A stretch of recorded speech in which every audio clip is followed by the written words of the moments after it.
Welcome everybody. Have another kitchen adventure for you. Per the request of the young sir, we're going to do pasta, but we're not actually going to make the pasta today. I really want to focus on a sauce. So today we're going to be doing a grilled shrimp Alfredo with some roasted broccoli. It's actually going to be a lot simpler than you think it is, and we'll go over a couple different things, a couple different ways that you can create this sauce and keep it delicious. So before we jump too far into this, let me just go over a couple quick little things that I think are extremely important to your safety and health. Number one, if you want to be healthy, don't eat Alfredo. Or just don't eat Alfredo, okay? If you're cooking it with tofu, milk, or almond joy, silk, whatever, it's not Alfredo. We can't be friends. You're not invited to come over to the house.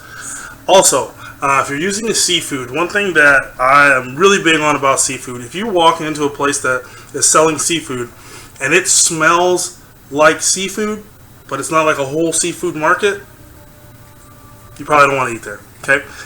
Rule number one when it comes to seafood, if it smells like fish, don't eat it. Actually, that's just a good rule to have to help you in life. If it smells like fish, don't eat it. Fresh fish doesn't smell like fish. It smells like water and seaweed and, you know, whatever else is going on out there, but it doesn't smell like fish. So if you walk into your local grocery store and you can smell the seafood department halfway down the cereal aisle, just go ahead and, find something else. All right. That all aside, a couple quick little tips too. If you want to do this and keep the cost down on your Alfredo, there's several ways you can do it. I happen to have some heavy cream that I need to get rid of, so we're going to go that way. You can use regular milk. The more fat in the milk, the creamier that the sauce will be. But you can also cheat, and I hope my professional friends don't hear me say this. Sometimes if you got to stretch it, hit it with some water, a little chicken stock, stretch it. Put the roux in there, thicken it back up. Nobody knows. Nobody knows the difference, okay? Believe me, I have worked at several of your favorite places to go to get pasta. Your favorite places to go to get pasta. I'm telling you how it's done. All right, anyway, let's get into this. All right, so I've got my trusted electric skillet here. Of course, you can cook this however it suits you in your household. In a pot, whatever, Alright, so while that's getting warmed up, I'm going to go ahead and chop my onion up. When I make an Alfredo, I like to use yellow or white onion. I mince it pretty small. You don't want to necessarily have those chunks for the texture of the sauce. But it's really up to you at the end of the day. The shrimp, I went ahead and grilled already. The shrimp is seasoned with a little salt, some pepper, and a little smoked paprika. And that's all that went on to the shrimp there. Alright, so I got my onion chopped up. Let's go ahead and get this going. Hit it with a little bit of olive oil, just a hair, to get my onions started up. Alright. And I'll make sure to put an ingredient list for you as well, so you don't have to keep pausing, going back, like, what did he just say to me? I will definitely get that added in for you. Alright, so now that that's getting warm, so sidebar, I've got my pasta on the stove. It's already going. I've got my broccoli in the oven. I've got the broccoli in the oven at 450 degrees. And all I do with that is hit it with a little bit of olive oil. The oil helps to spread that heat around nice and even in the oven. And I like to cook my broccoli till it gets a little brown and the florets get just a little crispy on the top. I'm not sure why that's so sexy to me, but it is. Alright. So if you remember from the last video, we talked about sweating versus caramelization, right? So what I'm doing now is sweating these onions. I don't really want them to caramelize. But hey, you never know, that might be a whole new thing for Alfredo.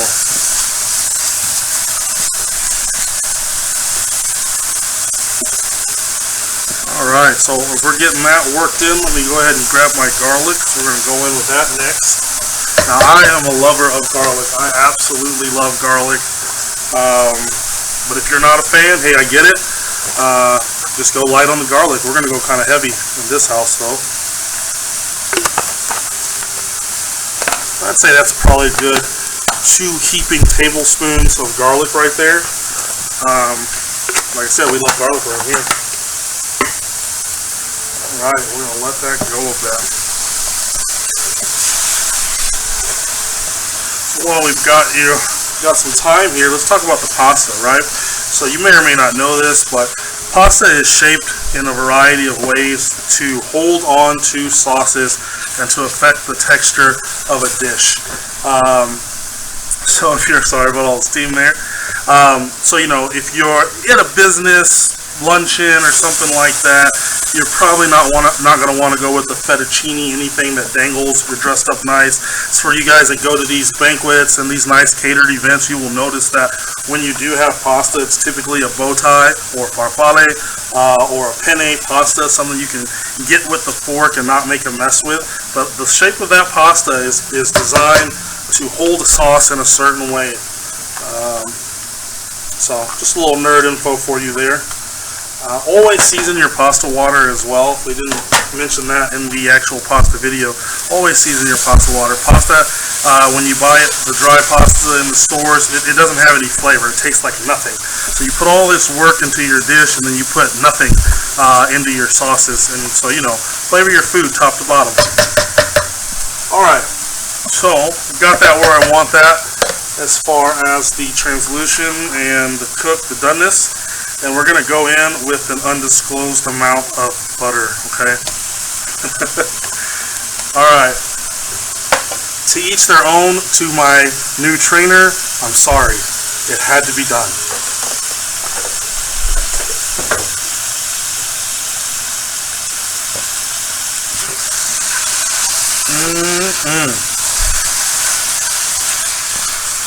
Now, you don't have to use butter. If you don't want to, you can go a little heavier with the olive oil as opposed to the butter. Get you out of that steam there. But let's be honest, man. Olive oil is not butter. Okay, there's a difference. That flavor. Good.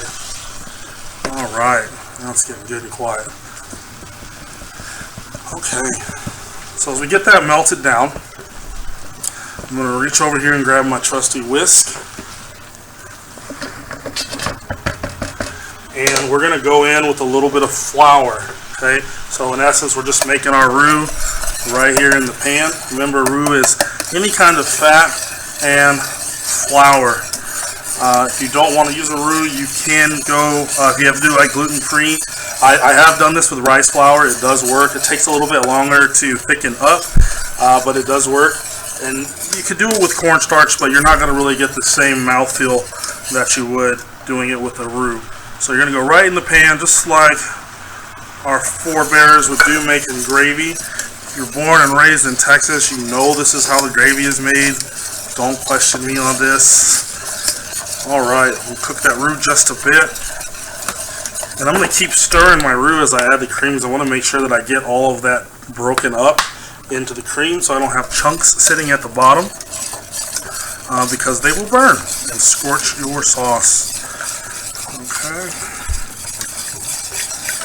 And again, heavy, if you don't want to use the heavy cream, if it's like an everyday meal, heavy cream is pricey, super duper fatty, but super duper delicious. You can use milk. Like I said, the higher the fat content of the milk, the better. It just makes for a better sauce. You can tell the difference, I swear to you, when you eat it. You can tell the difference when you're using products that are of a lesser quality. Alright, so we're going to go on with the rest of our cream, and then we're going to start seasoning this up. And then we'll just let it go until it thickens up really nice and creamy to the point we want it. And at the very end, we'll hit it with our Parmesan cheese. And we'll have a meal, baby. So, like I said, I'm stirring it now to make sure that we get all those chunks broken up so they don't ruin our sauce. Our last little bit of cream here is going to go in. Okay. Now, like I said on the shrimp, I've already went ahead and grilled the shrimp off, but let's talk about that for just a second. Let's talk about shrimp. Yeah. So, about the shrimp. Something that a lot of us really don't pay much attention to when we're in the grocery store because, why? You can visibly see it, right? But have you ever been curious as to what the numbers are on the bag? Okay. In professional kitchens, we refer to shrimp by the number of shrimp that you will get in a parcel per pound. So the shrimp that we're using today is a 60-80 count, meaning there's going to be 60 to 80 shrimp per pound in the bag. So if you find yourself in a relationship with someone that cooks and they send you to the store to get shrimp, you ask them, what size? 60-80s? 75-100s? It's easier than saying you want the big ones or the small ones. There's a huge difference in the shrimp there. So just a little information for you when you're looking at that bag. The numbers on there represent how many shrimp. If you're trying to do an event and you're doing skewers or kebabs and you want to get that number down to make sure you have enough for everyone, that's how you know how many shrimp that you're getting in the bag. Now, you know, they got to keep it simple, so they did put small on there too, which they are small. But sometimes you say, so go get some small shrimp, and they come back with those little bitty cocktail shrimp. So remember, the numbers will tell you exactly what you need to know when you want to get the right size shrimp for the right meal. Okay, so now we're going to get to the seasoning part of the Alfredo sauce. Alright, so first thing I'm going to do, I got a little sprig of thyme here that I got out of the garden. I'm going to throw that in there. I've got that twined up. It's actually multiple little sprigs. I guess I lied. I'm sorry. Forgive me. Trying to be a politician. We're going to go on with the thyme, and you're asking, Lucky, why is there string on your thyme? That's to help you get it out of there. I didn't necessarily want to chop it up, and that's just to help you not have to chase it. You know, if your pull-out game is strong, then by all means, just throw it in there all loosey-goosey. I've seen how many of y'all, you know what, we're not going to talk about your pull-out game. Just put some twine on it and stick it in there, all right? Let that go. Now, what I don't have to go in there is my bay leaf. That would be a very traditional ingredient to go in there. So forgive me to all of my Italians out there watching this. All right, and all my French friends. All right, so we're going to go with a little bit of salt, just a hair, because remember we're going to go in with the Parmesan cheese, so we don't really want to overdo it. You can always add more later, but you cannot take away. Okay, turn this heat down. That sauce is thickening up on us really, really quick. Okay, and we're going to hit this with a little black pepper, a little more. Okay, we're going to go in with a pinch of nutmeg. Bet you didn't know that was in there. It is. It is. Oh, it's thickening up quite nicely. That's why I love the electric skillet. Just make things happen so fast. Okay, turn that down a bit. We don't want it to become potatoes. You can't really tell in TV land via social media how thick that sauce is, but I'll show you a little something that we do. The proper way to know if your sauce is done, you take a spoon, okay, just take a spoon like that, and dip it in your sauce. Your sauce should coat the back of that spoon. So see that how it's not really running off there? I mean, it's dripping, but that's how you check. That's a good sauce right there, alright? That's a good sauce right there.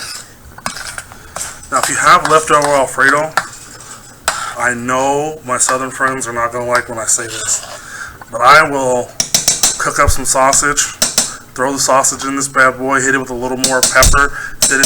I'm telling you, biscuits and gravy, a little sausage gravy. That's how you keep from wasting it. Just a thought. Just a thought. All right.